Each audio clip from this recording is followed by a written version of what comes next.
होता है लेडीज लोगों का, खास करके लेडीज लोगों का सबसे बड़ा प्रॉब्लम होता है। आप लोग सब जानते हैं, कोई भी लेडीज हो, मोटापा कोई बीमारी नहीं है, लेकिन मोटापा के कारण हर एक बीमारी जुड़ जाता है।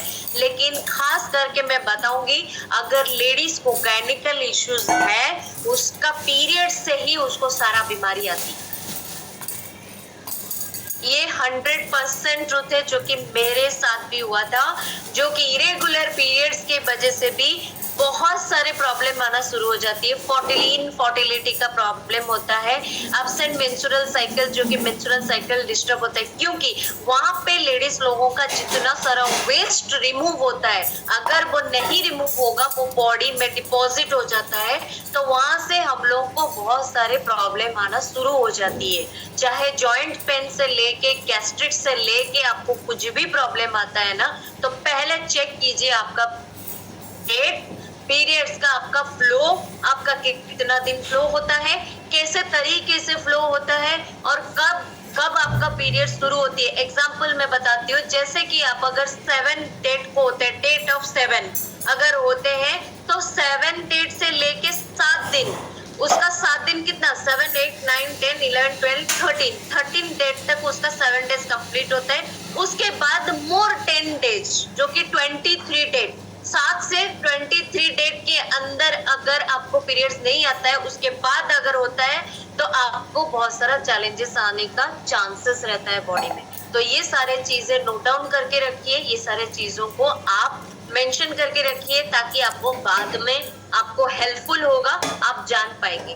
तो इरेगुलर पीरियड्स हो ना होने का चांसेस आपको रहेगा, आप हेल्दियर रहेंगे। तो ये सारे चीजें आपको बहुत मायने रखता है, ये सारे चीजें आपको मेंटेन करना जरूरी है। जिन लोगों का क्लोज हो चुका है, 45 या 50 एज में क्लोज हो चुका है, या फिर जिन लोगों को ये प्रॉब्लम मतलब 45 एज आ चुका है या फिर 40 एज आ चुका है, तो डेफिनेटली आप वहां पे अपने हेल्थ का केयर लेना बहुत जरूरी है, क्योंकि मेनोपॉज का टाइम आता है, वहां पे लेडीज लोगों को बहुत चैलेंजेस आता है। इवन इफ उनको इंजेक्शन लेना पड़ता है उनके हार्मोन्स को बैलेंस रखने के लिए। एस्ट्रोजन प्रोजेस्टेरोन हार्मोन जो हमारे बॉडी में बनता है ना, दोनों बैलेंस होकर रहना बहुत जरूरी है। कोई एक ठो कम, कोई एक ठो ज्यादा रहने से भी आपको चैलेंजेस आना शुरू हो जाती है।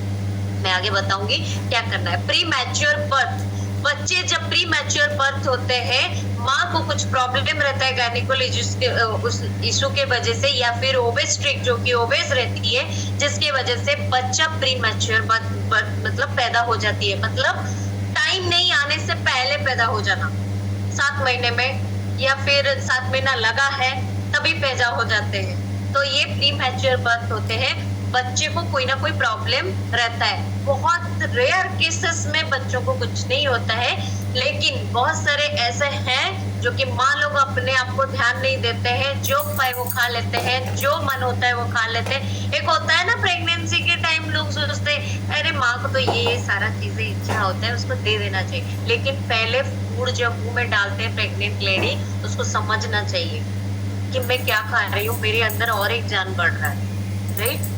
तो मैं भी जब प्रेग्नेंट थी, मेरे लिए भी बहुत सारी चीजें आता था, जो होता है ना ये 7 महीने में, 8 महीने में, 9 महीने में, 10 महीने में, सारे मिठाई, सारे मीठा, बहुत सारा आता था, पूरा इतना भर भर के आता था, लेकिन मैं नहीं खाती। मैं इसीलिए नहीं खाती थी, कहीं ना कहीं मैं नहीं जानती कुछ नहीं होगा, मेरे बच्चे को कुछ हो जाएगा। तो ये सारी चीजें अगर कोई प्रेग्नेंट है, अपने खुद से बात कीजिए, कोच आपको बहुत अच्छे से, बहुत अच्छे तरीके से गाइडलाइन देंगे, बहुत अच्छे से गाइड करेंगे, ताकि आपको हेल्दियर बेबी भी पैदा होने के लिए बहुत ही हेल्पफुल होगा, राइट। तो ये सारी चीजें भी प्रॉब्लम आती है। जो लोग अंडरवेट रहते हैं, जो लोग अंडरवेट रहते हैं उनको भी प्री मैच्योर बर्थ हो जाता है, मतलब पेन सहन नहीं पाते तो बच्चे पैदा हो जाते हैं, नहीं तो उनको सिजेरियन करके निकाला जाता है। Okay, and slow and empire growth, जो कि न्यूट्रिएंट्स, प्रॉपर न्यूट्रिएंट्स आपको ग्रोथ करने में, डेवलप करने में अगर नहीं मिलता है, डेफिनेटली आपके अंदर बोन डिस्ट्रॉय होना शुरू हो जाएगा। जो बोन के अंदर जो कैल्शियम रहता है, वो कभी कभी क्या होता है, जब आपका प्रॉपरली ग्रोथ डेवलपमेंट नहीं होता है, प्रॉपर बोन को जितना कैल्शियम चाहिए, मैग्नीशियम चाहिए, विटामिन डी चाहिए, आप अगर नहीं देते हैं, वो कैल्शियम खींचता है, वो कैल्शियम खींचता है बॉडी से, वो अपना कैल्शियम जो होता है वो डिस्ट्रॉय हो जाती है, यूरिन के थ्रू निकल जाता है, ये चीज याद रखिए। तो वहां पे आपका बोन टूटने का बहुत सारा चांसेस रहता है, बोन लॉस होने का चांसेस है। कभी आप देखे रहेंगे जिन लोगों को जैसे टुकड़ा टुकड़ा हो जाता है, जैसे खोआ जैसे हो जाता है ना, वैसा टाइप का बोन के अंदर भी क्रिएट हो जाती है, तो बोन वहां पे लॉस होना शुरू हो जाती है। तो वहां पे आप लोगों को आर्थराइटिस का प्रॉब्लम या फिर कुछ भी बोन रिलेटेड कोई भी प्रॉब्लम आना फिर शुरू हो जाता है। तो थैंक्स टू हर्बलाइफ न्यूट्रिशन हमारे पास बहुत ही अच्छा फूड है, जो कि वर्ल्ड का नंबर 1 फूड है। हम पूरे जैसे कोई भी ब्रांड का कपड़ा पहन लेते हैं तो जैसे अच्छा फील करते हैं, है कि नहीं?